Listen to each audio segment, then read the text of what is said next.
نام سنا ہوگا محمود غزنوی اور ایاز کا، ان کا باہم محبت کا رشتہ بہت گہرا تھا۔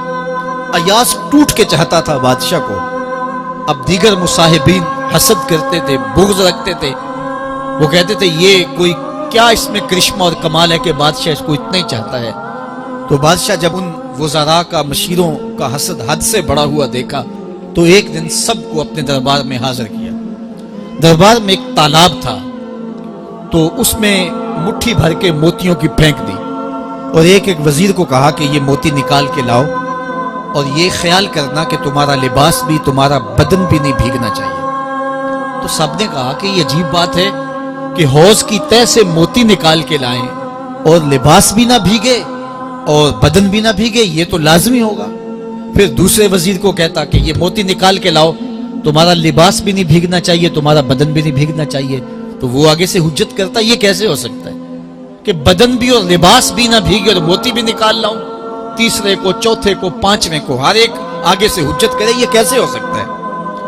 پھر ایاز آ گیا تو بادشاہ نے ایاز کو کہا کہ یہ موتی نکال کے لانے ہیں اور تمہارا لباس بھی اور تمہارا بدن بھی نہیں بھیگنا چاہیے۔ ایاز نے فوراً چھلانگ لگائی اور موتی نکالے۔ جب باہر نکلا تو بدن اور لباس پانی سے نچڑ رہا تھا، تو ایسے موتی بادشاہ کو پیش کیے اور بدن کپ کپا رہا تھا۔